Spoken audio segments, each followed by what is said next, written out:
right, we're back. It's a Thursday, and we're here for Think and Link again. For those of you who don't regularly attend these events, including our guests, we put these on once a month. We have typically two wonderful guests. We pair up and have a conversation about topics of the day, all things related to brand marketing design, entrepreneurship, books, not politics, but that may come up. Just, I know. Anyway, and this event is put on by Capsule. We're a special projects agency. We live in this building, this amazing building that is originally a brewery, Grainbelt Brewery. It's, reasonable beer, but it's a great building, right? It's an amazing building. RSP Architects brought it back to life in this form. So they're one of our sponsors.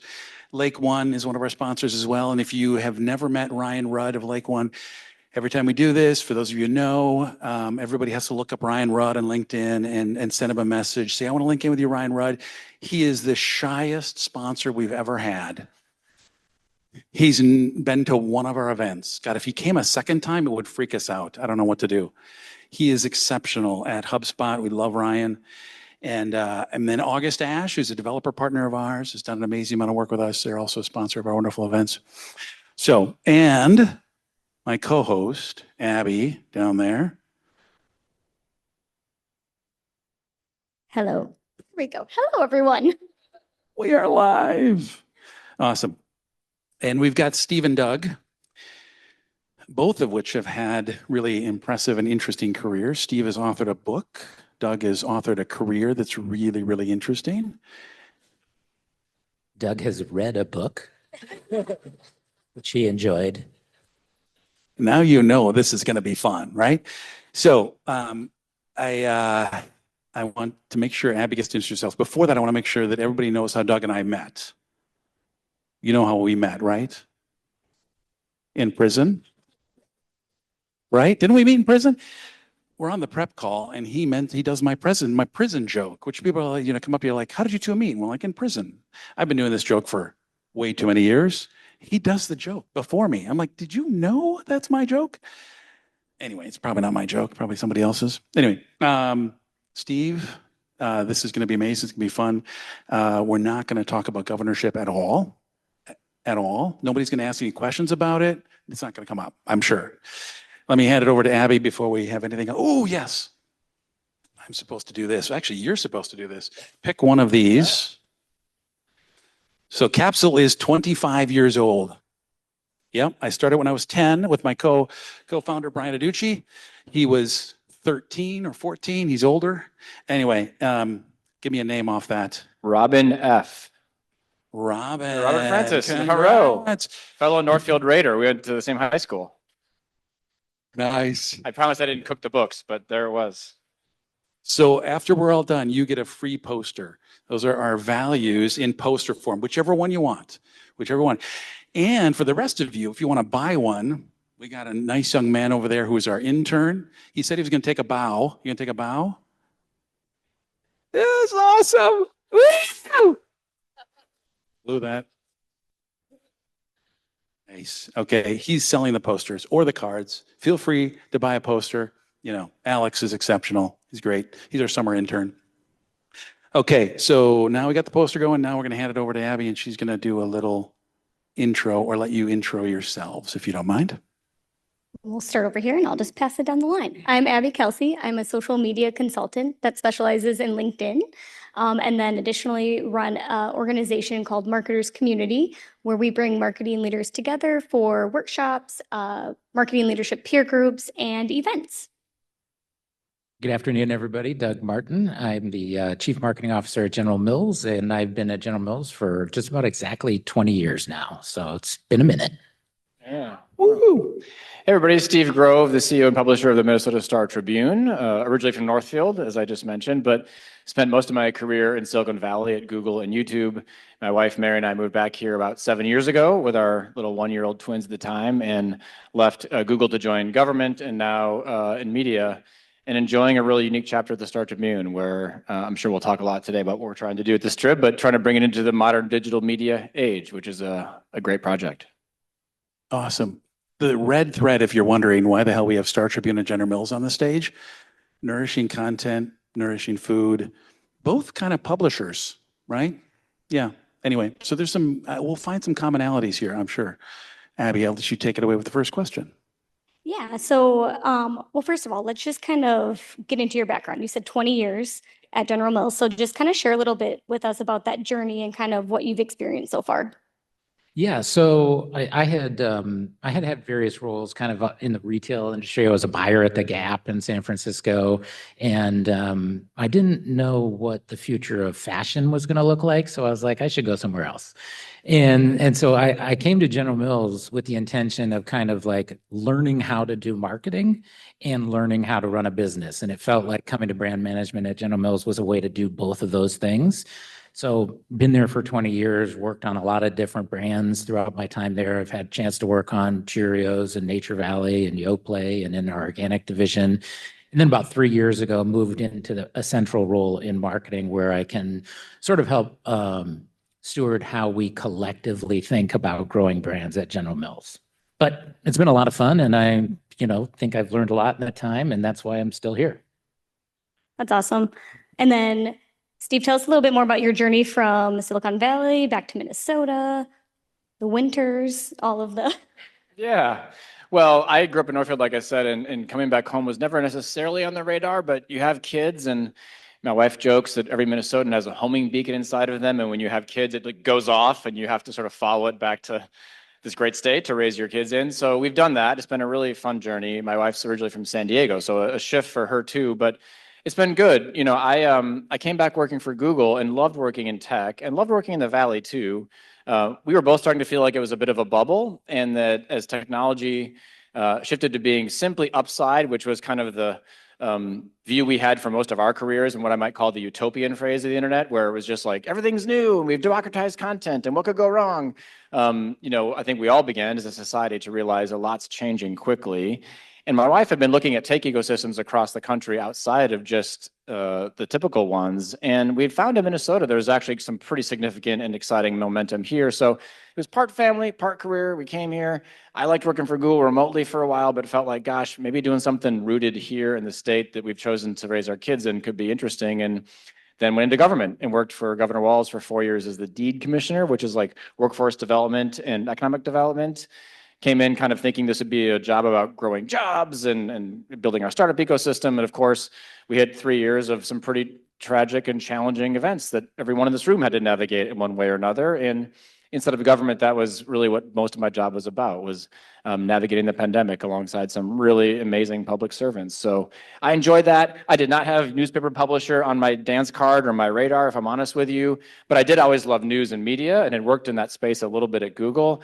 And when Glenn Taylor, our owner, and the board said, we're looking for kind of an outsider to come in because we want to reimagine this institution. We know that print is going like this and digital is going like this, and it's not just a simple equation of changing your subscription type, but almost a cultural and institutional change. I thought that sounded pretty interesting. And Glenn, to his credit, was willing to invest in that change, which I wish was more common in local media today, but is actually quite rare.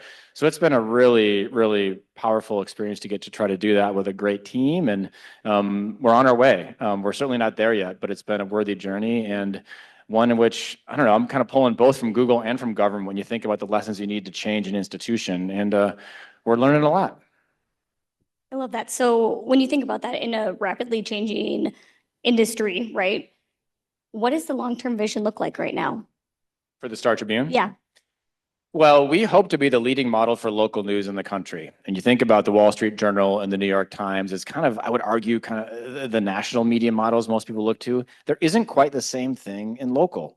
And the headwinds are severe. In Minnesota alone, in the last 10 years, we've lost 2/3 of our journalists. I mean, that's kind of a stunning stat when you think about it. And the Strip has not been immune from these same headwinds, yet I would say Minnesota has some unique tailwinds. We've got many professional sports teams, a pretty engaged community, high civic participation. Of course, the Strip has a great history. We're the largest newsroom in the entire Midwest. I guess what the future looks like is a well-functioning modern digital media company that not only speaks to a statewide report, which you probably have seen, we've expanded to the Minnesota Star Tribune, but also is very, there we go, the new brand, and there's the new Star. but is also thoughtful about targeting specific audiences with specific value propositions, and quite frankly, developing other business lines under a trusted brand that people know and love. So we're going deeply into cause marketing, for example. We're going deeply into philanthropy as a new business model. We're going into events. And so, trying to build off that brand of not just counting on the 750-word accurately written news article is the only way to generate revenue, but looking for some new ways too.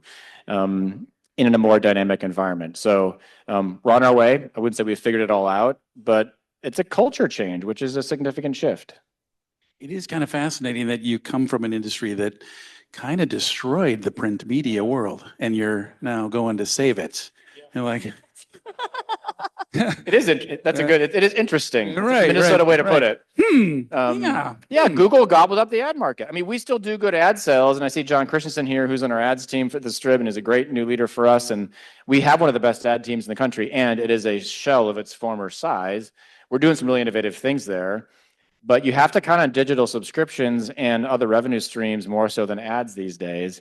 And you got to fight back against this idea that people think they shouldn't have to pay for news, that somehow it should just find me. And, I'll put my money in Netflix and Spotify and Trampoline Club of the Month or whatever, other subs, right, other than digital. And so we're in a bit of a kind of galvanizing moment. We take it as our responsibility to convince people we're worth paying for. But I do think society has kind of forgot that a free press comes at a real cost. Like, to do the kind of journalism that is in-depth and powerful and holds public officials accountable and helps you understand your community and quite frankly bonds us together, you got to pay for it. And all the data will show you that communities that have really strong local news organizations, by definition and by the data, have higher voter participation, lower polarization, stronger youth participation in civic life. So this isn't just about, oh, isn't it nice to have a nice big newspaper? It's actually kind of more fundamental than that in terms of our fabric. But we got to, as a society, step up and find ways to support it. So it's an awesome challenge. Yeah, that's awesome. There's another question there, but I'm going to hand it back because there's other curiosities I've got for you. Wait, okay. I thought you were coming in with another comment. Okay, so Doug, back to you. When we think about change, for your world, it's a lot about your audience, right? How are your brands continuing to evolve to meet each generation? I'm going to answer that question, but I'm going to take a personal side note and say that in my personal life, I've recently activated closed captioning, and I want it on right now so badly. I am using 70% of my brain power just to understand the words that are coming out of all your mouths. So you can tell if you look at the eyebrows, like that's really where the effort comes in. Yeah, but I did hear that. And yes, first of all, let me say it's incredibly interesting to think about it through Steve's perspective as an organization that's trying to shape where audiences are going for their information. I think we're much more on the flip side of we're just following the audience where it goes when it comes to communicating our messaging. And, we'll let them tell us where they want to be and live their life. And we need to be continuously figuring out where that is so we can show up. In terms of how do we keep long-standing iconic brands relevant in today's environment, I think we talk a lot about the distinct and enduring nature of those brands, but what specifically needs to be distinct and enduring and what needs to be constantly evolving and modernizing. So to use a really clear example, you've got Cheerios, which is a brand that's been around for more than 75 years. And over those 75 years and for the next 75 years, Cheerios is going to stand for love and caring and family, and that's not going to change. The way that we represent those families needs to change constantly, just as the pace of change of those families change. The way that we connect with those families, the media choices we make, the way that we want to talk about or reflect what their day looks like needs to change all the time. But it's important for us to have a sense of the kind of values that underpin a brand, which really cannot change, but then be willing to adapt and kind of try things with everything else. Right. And I love that because it's all about like the audience and meeting them where they are, right? Not Exactly. Not trying to tell them this is what it is, but meeting them. Exactly. Like I would say this is not the same level of kind of importance there would be for the Star Tribune. But one thing that we know is like, nobody's like, I'm going to find out about Cheerios. Let me type Cheerios.com into this browser and hear what they have to say for me. But like, not long ago, we spent a lot of time on making sure that that experience was engaging, and like, that's pretty much wasted time now. So let's devote that effort somewhere else. So then when we're talking more about like those legacy brands, how do you balance testing, more innovation or different marketing strategies for those brands, but still trying to keep the, iconic legacy of them alive too? Yeah, we never do it perfectly, but I think a construct that is helpful for us to think about internally is 70-20-10, right? Spend a lot of money on a brand like Cheerios. 70% of it, we call it proven drivers. We know this works. It's something we've done before, and we're going to get value return out of this that we feel confident in. 20% is going to be, you know what? Podcasts are more important today than they were yesterday. We want to take another step in that direction. So it's like, it's emerging. We're feeling relatively confident. And then the part that is hardest to protect, quite frankly, is we need to be a little bit more dogmatic about protecting that 10, which is, I don't know, this could be a good idea. It might not pay off at all. The thing that we need to maintain in the 10 is that nothing you're doing there can undermine the values that I was talking about. But it could be, I'm not sure if I'm going to get $1 back for this dollar spend, but it feels like we might be able to show up in this place. It feels like this message might be resonant in a way that we haven't tried before. And that's a place I think we need to hold ourselves more accountable to making sure we protect those dollars, especially in a difficult business environment. Right. I feel like as marketers, we're super creative and very innovative, but when it comes to testing something, we like to keep going on what's working. Absolutely. And it's like we get scared to test, even though that's where our brain is thinking of all these ideas. It's actually putting that to pen to paper and making that happen. It can be scary. And marketers out there, you're probably like, yep, absolutely. Yeah. Yeah, you got to, this worked. We're going to keep pushing it. And if you don't keep testing new things, true story, you wind up in a situation where Judge Judy sends you a Christmas card. And that actually happened to us at General Mills because we were like, well, this works. And you keep doing more. And one day Judge Judy's in her mansion being like, thank you, General. And you're like, we've gone too far. We've gone too far. So I do want to bring up Progresso soup in the form of pills. Yes. Because that seems like an interesting idea, and you talked about it somewhere recently. Could you share that with our audience? Yes, exactly. So this is a perfect example of a team that was holding themselves to more of that 10. And so for those of you who don't know, basically Progresso launched a cough drop flavored like chicken noodle soup. And the background is like, listen, this wasn't at 4,000 grocery stores in the United States. This is a limited news-based drop that was digitally executed. And I think there's a lot that I love about this story. Ultimately, it won a gold can at the Cannes Lion Awards, which is a big deal for our teams. But really, I think there's two things that are really important about the story. One is that the team understood what Progresso stands for, which is comfort at a moment when you need it, just like cough drops stand for that. And so it gave them permission to go into a very different space. I think the learning, that's a Progresso specific learning. The learning that we're taking away from it kind of more broadly is there is a dramatic and desperate hunger for daily content from so many places. So literally every late night host talked about this. It showed up on Saturday Night Live. It showed up everywhere because there are rooms of desperate writers being like, what are we going to talk about tonight? And if you can bring something that, you know what, a lot of the people are laughing at the idea, some people are laughing with the idea, but what ultimately you're leaving the consumer with is Progresso is something I maybe will think about when I have a cold. And so if you feel comfortable in that takeaway, then it doesn't matter if half of those impressions are people going, well, that sounds like a gross idea. It's a great win that we got a huge amount of media value out of. Yeah, I love that. Back to the one I was going to ask before of you, as it relates to, there's an old phrase, if it's free, then you're the product, right? Social media, all the stuff you consume in there, if it's going to you free. So paying for your news, I totally respect. I think it's almost like something you're like, do you pay for your news? I don't want to know you if you don't, because you're probably getting, weird news or off the shelf news. So I totally respect that move. That was impressive. How was it moving to the whole state? Like, what about those people over there in St. Paul? What did they say about that? Because I don't know, that might have been tough. Expanding? Yeah. Well, we didn't, and it's fascinating hearing Doug talk about brand, because this is something news organizations don't think about nearly enough. And we've tried to lean into that a little bit at our organization. But the authenticity you're describing and the way that the Progresso team executed that is something we've tried to strive for in becoming the Minnesota Star Tribune, which is to say, you don't get to just say you're the Minnesota Star Tribune and call it a day. And, oh, we have kind of a nicer logo now. You have to earn it, right? And in our case, you earn it through the journalism. And so we spent a year leading up to that, hiring journalists outside of the Twin Cities, partnering with hyper-local news organizations on subscription bundles so that we could try to help on the economic side of helping some of our hyper-local partners, which face even more challenge than we do, make their way. That's hard to do, by the way, but we were trying.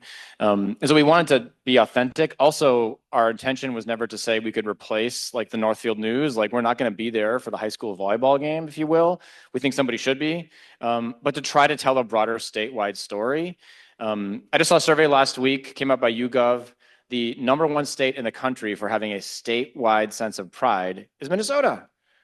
How great is that? We should give ourselves a round of applause. Yeah, it's kind of meta. Michigan's #2, if you're wondering. I can't remember who was 50, but that would kind of be a bummer. No, but we're #1. And so there's a bit of a statewide identity we're trying to play on with the brand. It's the Minnesota Vikings, the Minnesota Twins. We want to be in that same kind of breath as the Gophers and everything. But you got to earn it through the journalism. And our data shows us people in Duluth do read articles that come from Mankato, and people in Warroad are reading pieces about Rochester. And so we don't think all of our subscribers are in rural Minnesota, to be clear. The numbers just don't work out. But there's something about that brand and identity we're trying to lean into. Most of our headrooms is in the suburbs, but being across the state and listening to people and trying to understand how can we do a better job is really important. So we do these listening tours pretty regularly. One of the more powerful ones was at the Leech Lake Reservation up in northern Minnesota. We sat down around a table with several tribal leaders. They were as kind as you can imagine. They invited us to come in. They set us up for lunch. We all got around a table. But we probably weren't, 5 or 6 minutes into the conversation before one of them said, hey, we're just going to level with you. About 20 years ago, you guys wrote a 10,000-word story about a murder that happened on our reservation, and we have never forgiven you for it. No one here subscribes, and we think the Star Tribune has no idea what's going on at the Leech Lake Reservation. And they were right. Now, I had not read the story. Of course, you bet I went back and read it, and it was precisely that, a long investigative piece. I would only assume it was written with accuracy and the standards of journalism that were quite high. But if that's the only story that your statewide paper ever writes about your community, then you really aren't accurately representing what's happening in that community very effectively. And so we're trying to do less of that swoop in and swoop out, try to have reporters that are living in those communities. Yes, we're still going to write the tough stories, but then the next day you're writing the story about something else. And so you got to earn it. To your point, it's got to resonate. I don't think we're fully there yet. I think we earned enough, we felt like, to relaunch the brand. And so we've done that. But it's a journey, and economics make it hard. But we're trying to do it through a variety of different ways that, so far we see a path, but it's going to take some more work. Yeah, I appreciate that. Having written a guest column and gone through that process of actually participating in this, it's impressive that the move to the broader state and living up to that promise and getting more into the communities, more names out there, totally. Here's a consumer listening opportunity for you. I'll just tell you this story. It was a part of my understanding what it meant to have moved to Minnesota. I landed at Minneapolis and St. Paul Airport, and the pilot came on and said, "Oh, welcome to the Minneapolis airport." And the guy next to me, literally from row 42D, yelled, "And St. Paul!"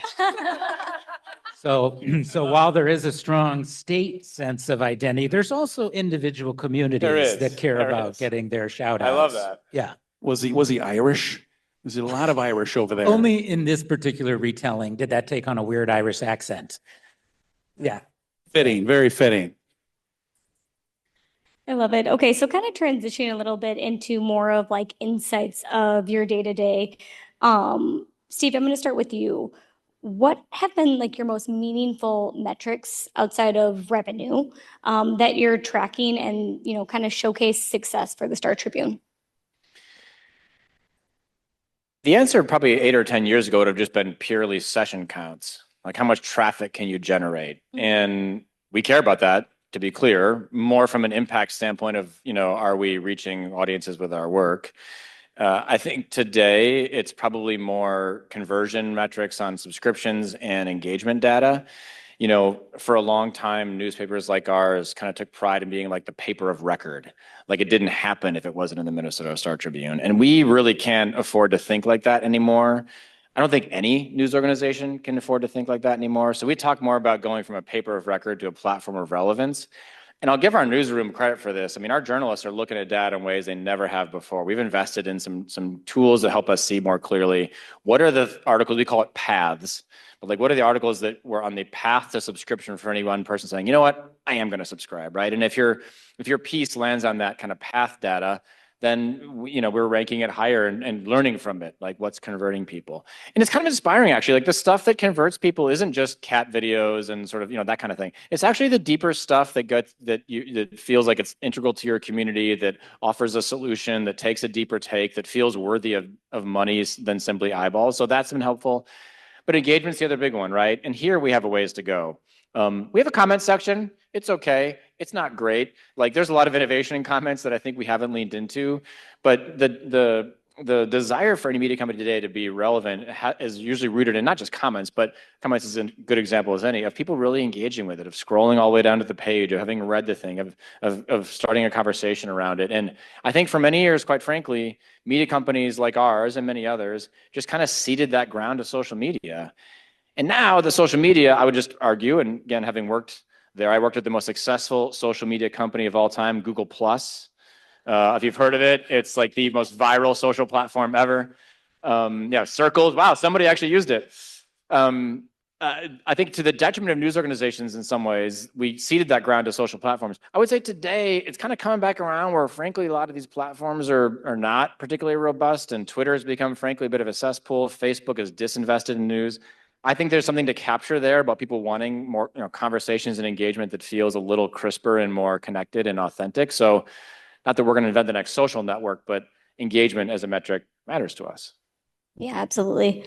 And then Doug, for you, when we're thinking about insights and metrics, obviously the consumer insights and data that you get is super important. Can you share a time that you've been, you've used that type of data to either influence a campaign or make a change, or just like what's important to you when it comes to the information you can get from consumer insights? Yeah, absolutely. And I think at some ways we are at risk of just drowning in so much data that it's hard to know what to react to and what is actually meaningful. I would say the biggest transformation that we've made in the last year or so is it can be easy because of how much data you have to feel like your consumer lives within Nielsen categories, right? Like we sell Chex Mix, which is not delivered by us. It's delivered from the warehouse. So it's literally in a category called warehouse snacks, and like Lay's potato chips, those are not warehouse snacks. There's no consumer who's like, I'm hungry for something, and I'd prefer if it came from the warehouse. So what we're trying to do is translate that into more of the consumer language. And so we've done a lot of work to understand what we call consumer demand spaces. And so the best example here would be like a demand space is the problem the consumer is trying to solve. So it might be, I need to have a fun family meal.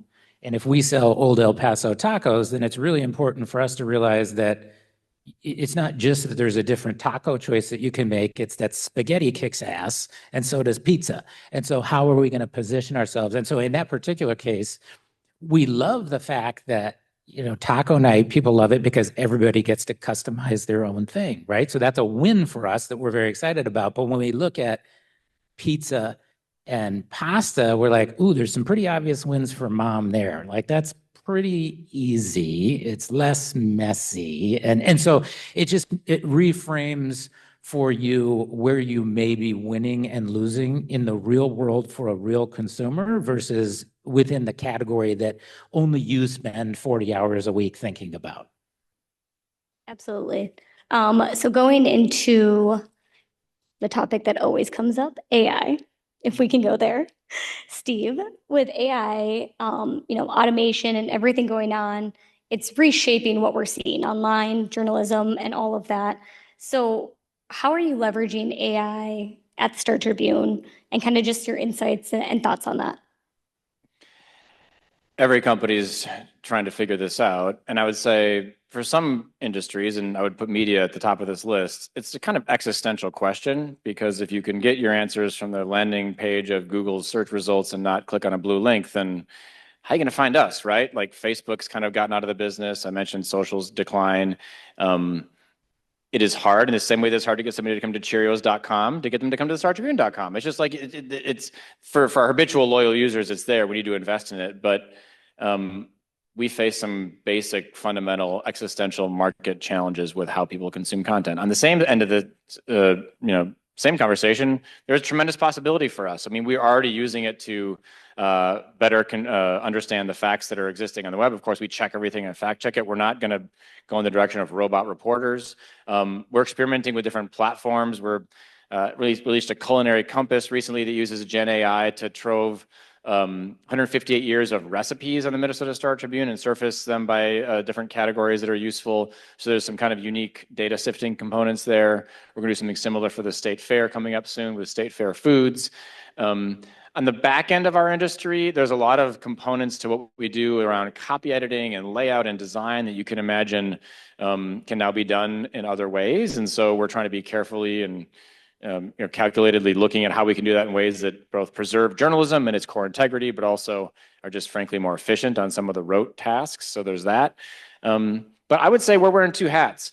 Like, one of the hats is we're out in DC with our congressional delegation and making sure that we're fighting the good fight for good licensing agreements and kind of industry arrangements to ensure that our content isn't just ripped off by these platforms and we're no longer relevant or useful in the same ways. And then the other hat is the innovator hat, where you're trying to do something new. So it's, I feel like some days we're fighting it, some days we're engaging it. We've taken money from both OpenAI and Google to experiment, so we're very forward-leaning about that. I came into this job as having been at Google and done partnerships before, believing you have to kind of lean into that. If you miss it or ignore it, you're doing it at your own peril. But we're not spring chickens on it either. So we spend a lot of time in Washington on this topic to make sure that the broader ecosystem doesn't kind of crumble beneath our feet. Because you can do a bunch of innovative things, but if you can't get people to come to your content, it's harder. Yeah, absolutely. And I think it's a challenge that a lot of us are facing, no matter what the business is, right? It's how do we implement this in the right way? How do we use it to enhance our productivity, but also not take away from the authenticity of our brands and the companies and all of that. So Doug, going to you, how are you guys utilizing AI, or what's kind of the opportunity that you potentially see for the future? So I think, first of all, I would say I don't think anybody knows exactly what the future of AI is and exactly how we're going to figure it out. And I go to like industry events and talk to peers, and it always is the main reason I go is just so I feel better that I'm not the only one who hasn't figured it out. And so far, that's continued to be true. But that being said, we always start with like, what is the consumer behavior and how do we adapt to that? And I will say, versus other technological shifts, I think this one is much more consumer driven and much more consumer adopted than others. And so, for example, search engine optimization, search marketing, a very grooved path, like search behavior is changing really fast. Consumers are getting one answer to a question. And I think we have to ask ourselves, what questions do we want to be the one answer to, and how do we position ourselves to be that answer? And that's a very different challenge than asking, how do I show up? And I'm not saying that we have the whole answer. On the other side, I would also say that what it is clearly doing is rapidly driving down the cost of creating content. And so, again, thinking about that through the consumer lens, it's impossible for me to imagine that the consumer who is seeing more ads a day today than at any point in time in history, that they will not be seeing more tomorrow, more the day after, and more the day after. And at some point, I think there's a level of personalization and saturation where you just have to like blank it all out. because it's just too much. So I think what we're doing in the short term is, yes, we're going to figure out how to get content to target.com in a more efficient way. But I think we have to double and triple down on what are the ideas that might matter, that have an opportunity to break through in a world where people are literally overwhelmed with content, and how do we bring those to life? And, if AI has a role in that, great. But I do think the role of the human being in the creative process, to me, has not yet been displaced. And so doubling down on that side of things, and doubling down on, well, where are we going to show up in someone's life and make a difference? And then using AI on that journey as well. I was going to say the counter revolution. There's always a counter revolution to every revolution, right? There's always a swing back. Yeah, trend counter. It's Yeah, often exactly. trend counter trend, which is authenticity, but that was already kind of showing up in ways that was pushing back against social media. Now it just seems like it's an overwhelming push in this direction of like it's going to be all AI. I agree, and I think that trend counter trend is very real. It's not that. It is also true that people are getting used to AI very, very rapidly. So things that people will never tolerate an AI generated human, like they absolutely will, and they'll get used to it really fast. That being said, 10 years ago, 12 years ago, we spent a lot of money on sampling. And sampling is a very effective lever. It's also quite expensive.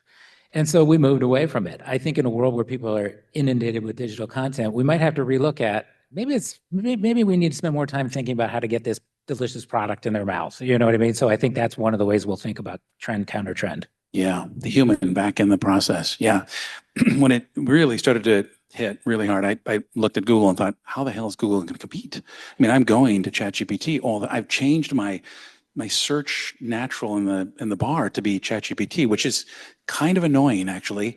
Don't do it, just so you know, because it's not fast, and Google's fast, and it's just not everything yet. It was stunning to be at Google I/O this year, which is the annual developer conference, and hear my former colleagues, many of them, and new ones, executives in this. I think I might have lost. Sorry. Talk about AI in ways that very much made it clear that the company is focused primarily on disruption and trying in many ways to catch up to ChatGPT and OpenAI.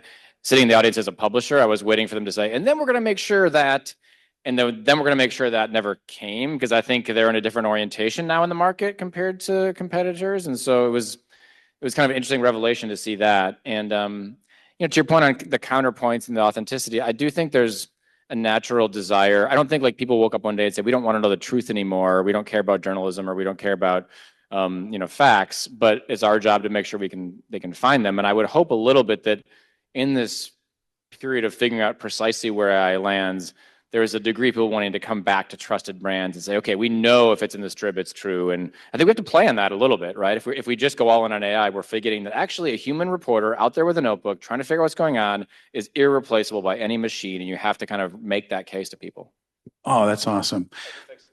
I don't know, it fixed itself. But yeah, I totally agree. There needs to be something of that. Not to touch on that other Google thing that you brought up, that little social network, because they have a history of totally missing. They miss social media altogether. And it was, in some ways, I look back on it, it's kind of commendable. They stood up and said, we missed it. I mean, they're right there. They're down the street, and we didn't even see them coming. And it was fascinating. Now, looking at them, they're actually competing, or at least trying to go up against this beast that's coming.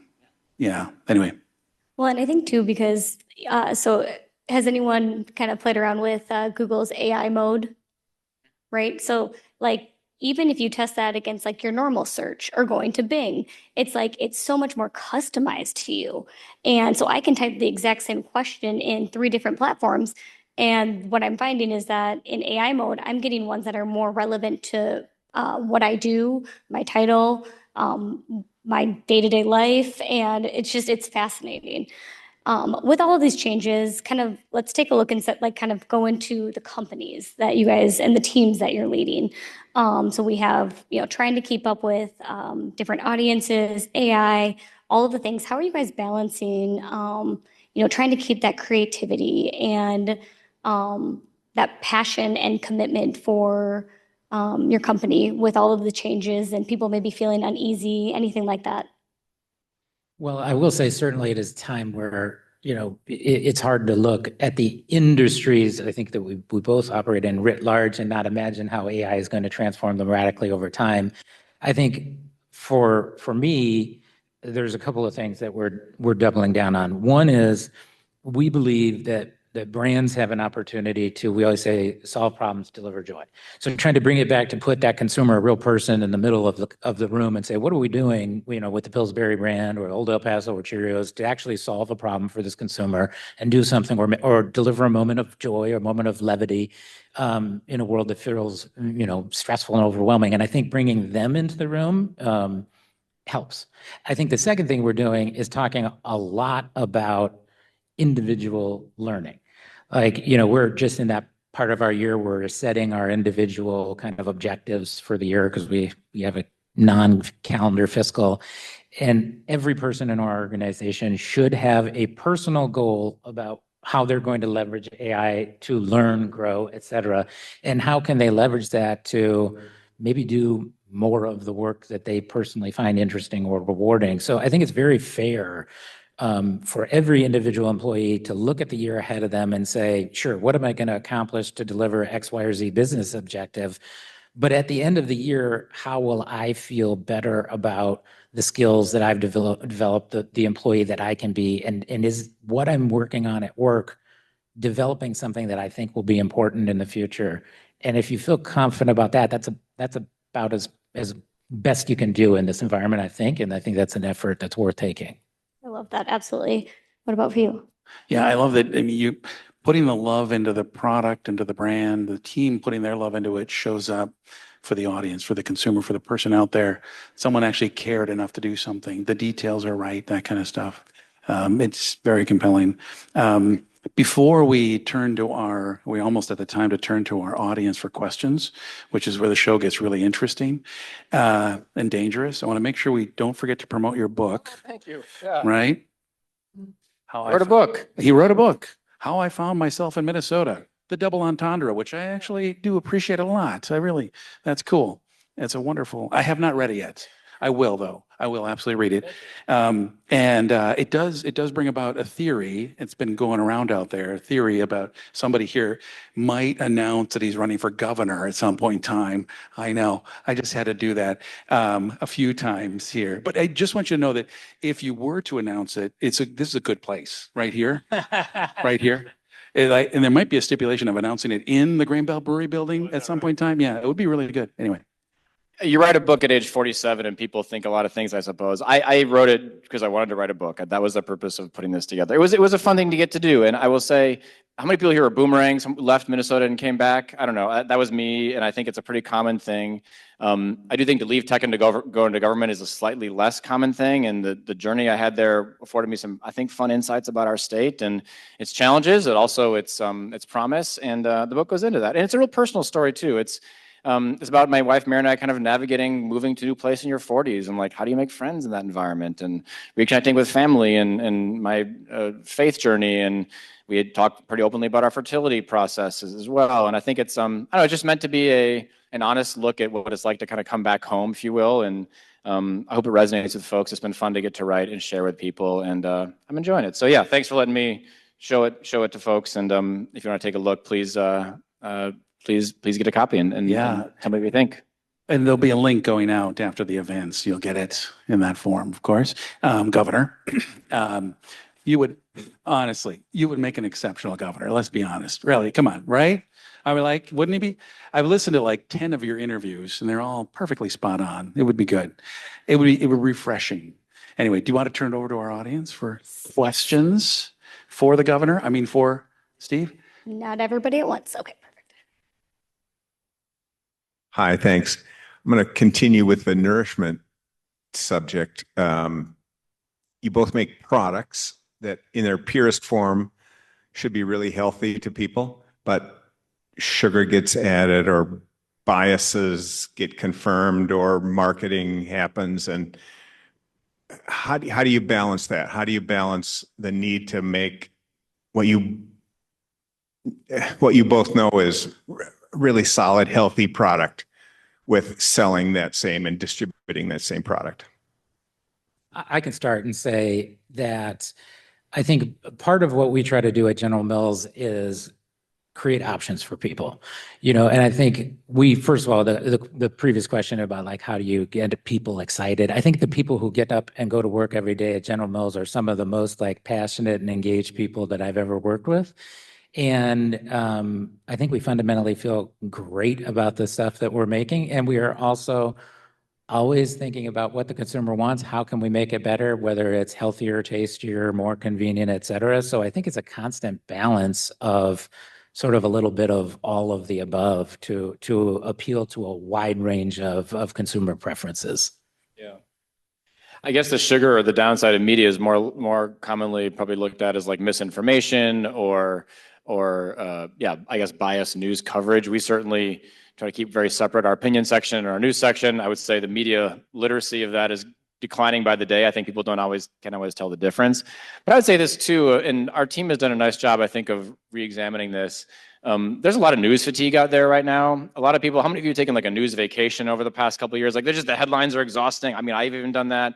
And so we do want to bring joy to people, I mean, I think we have to cover the news, but we want to remind you why you love Minnesota, why you love your neighborhood, what's there to do that's fun or enriching in your life, no matter what your hobbies are. And I think you've got to lean into that if you're going to get it right.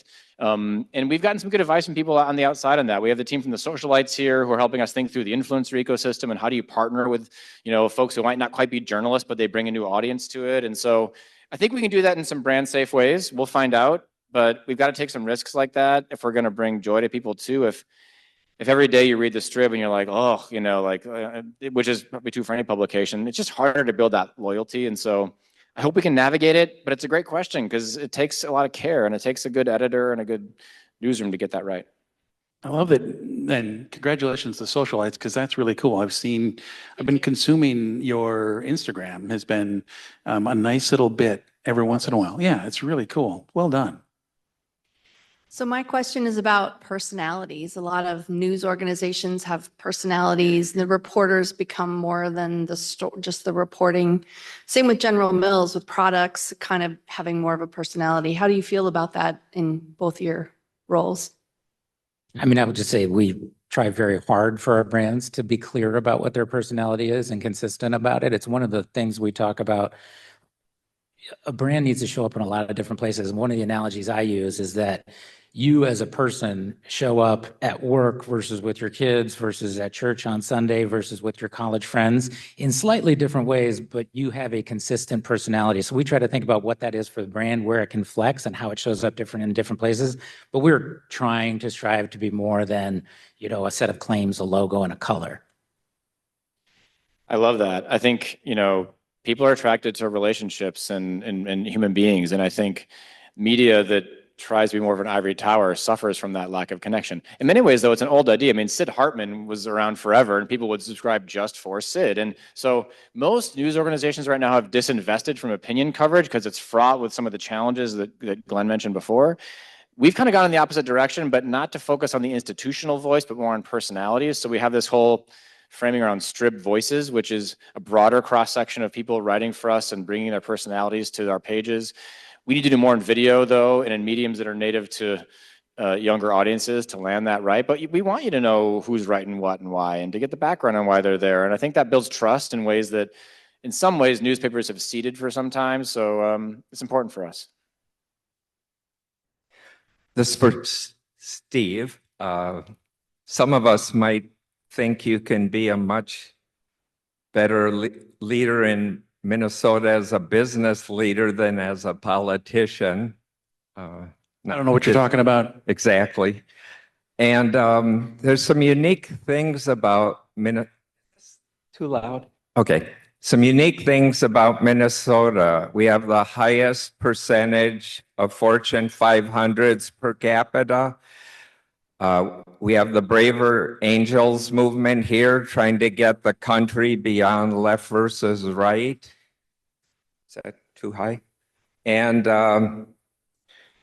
we've had the Itasca project fail at uniting the business community beyond early childhood development. What are your ideas for business leadership and getting the country out of this mess? And how are you able or limited in your role? Told you it gets hard. They're a pain in the ass. It's a very smart audience, though. I like that. I think it's a great question. I think about this a lot. I hope we all do. I mean, I think in my book gets at this a little bit in the sense that I think when you look at all the metrics of trust in our institutions in society today, they're on the decline. And that's a uniquely American problem. That is not something that I think is true in many other countries. And the data shows that, and you can feel it in the air too.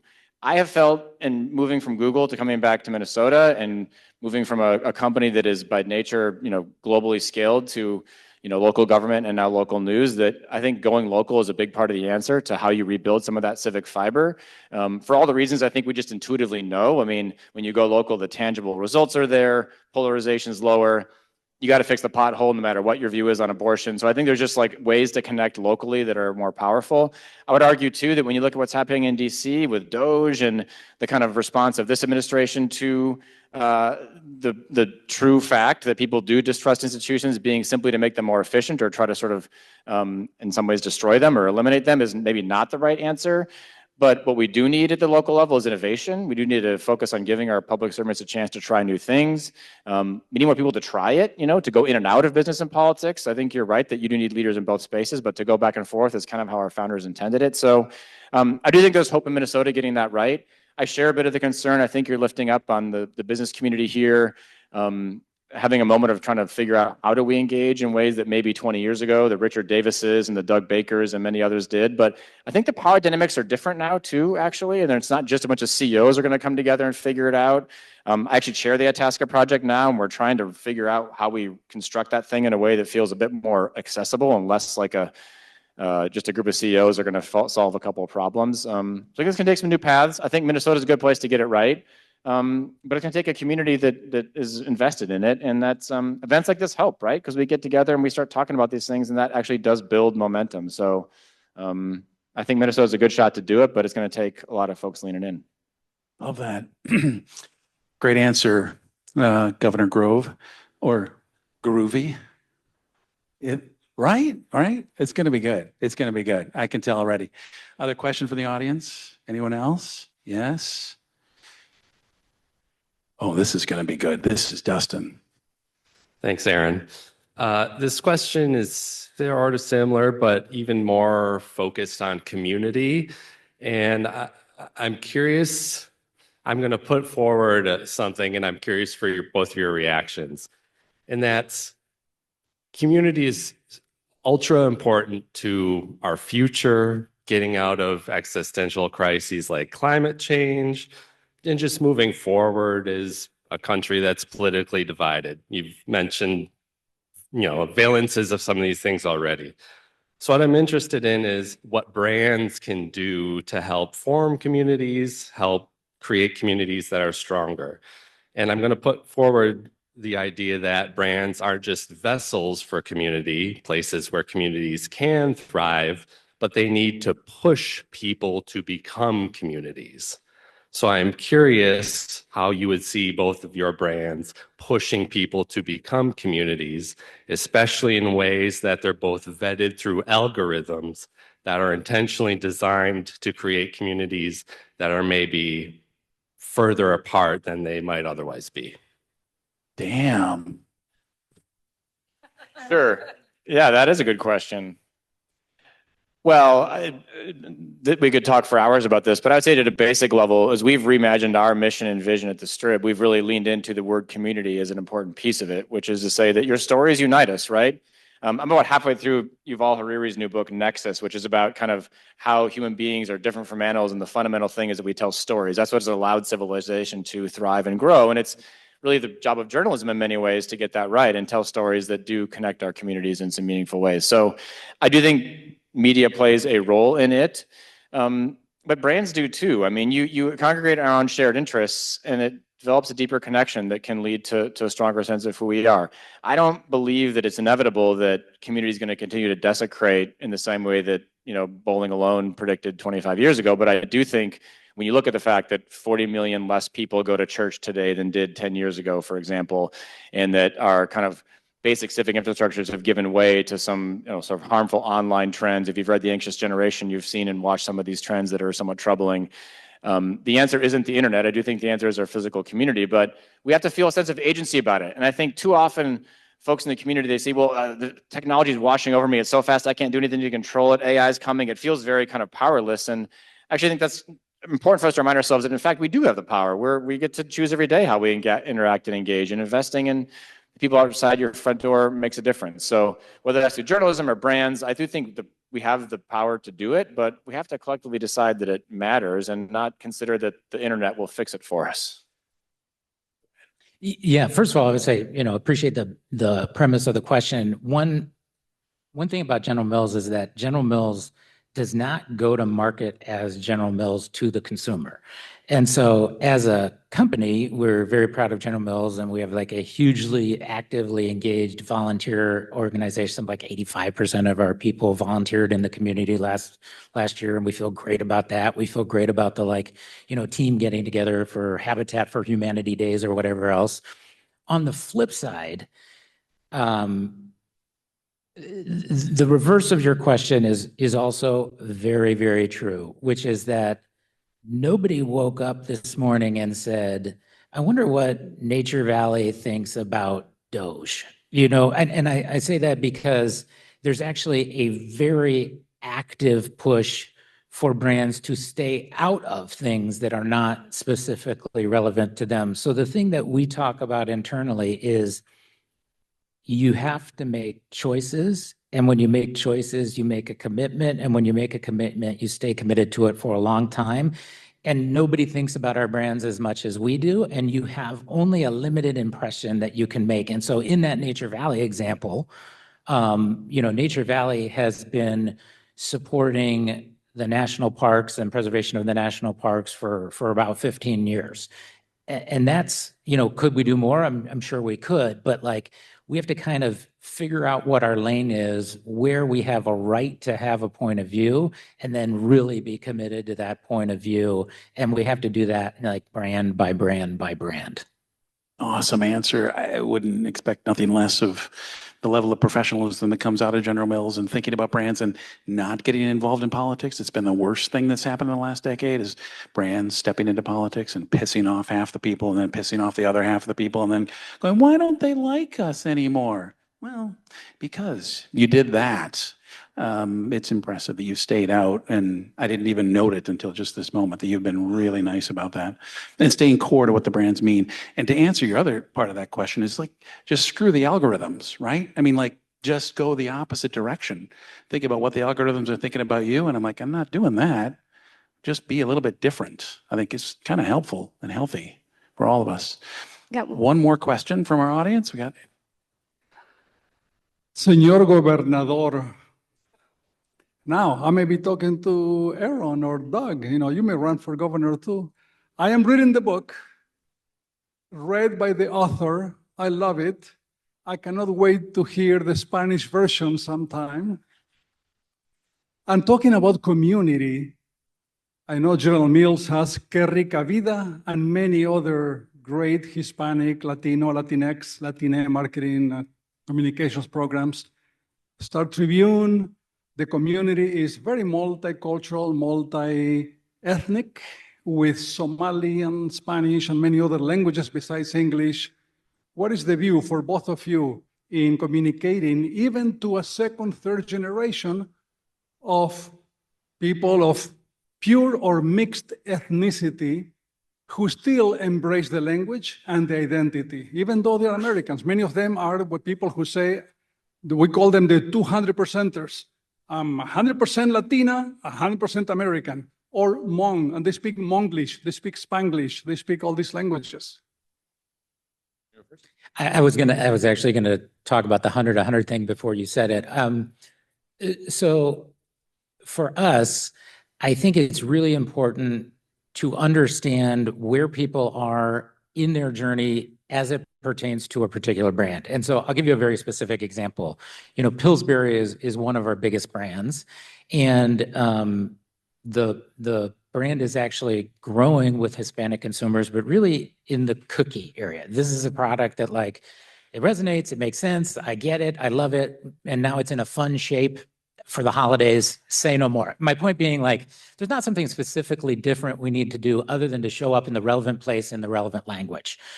We do have more work to do when you look at the rest of this portfolio, which is like dough in a can, that is very normal for you if you were born here and lived here, because we've been doing it since the 1960s, and might not be super normal for you if you moved here from Mexico or Latin America 5 years ago. So I think we need to get back to, okay, I might have a certain amount of just education building around how you use this product, how you can have hot, fresh bread with your dinner, et cetera, and like not try to run the same playbook for the Hispanic consumer that you're running everywhere else on this one, because you got to meet them where they are. And that's relevant product by product, not just in general.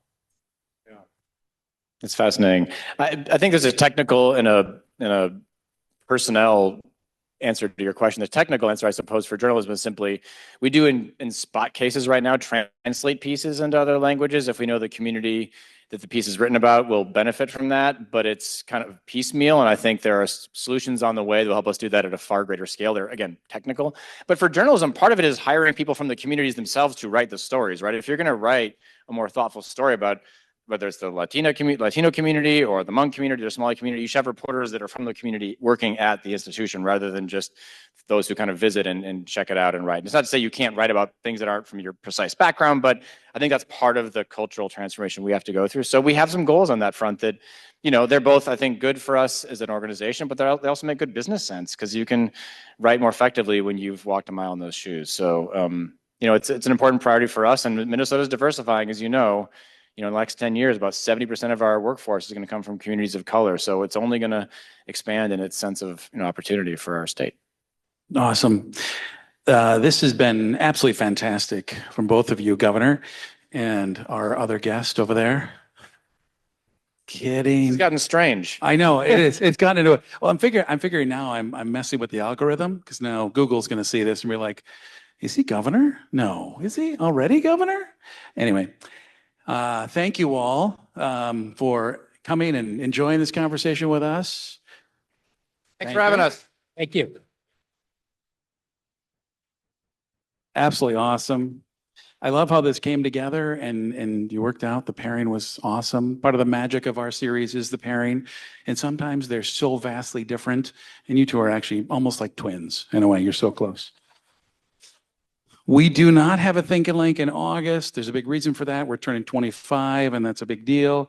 But we do have one in September. It is Vanessa DePinto from Formula, head of design from Tyson Foods, paired up with Mark Wilson, who is a writer from Fast Company on the subject of design. And he wrote an article titled "Design is Dead."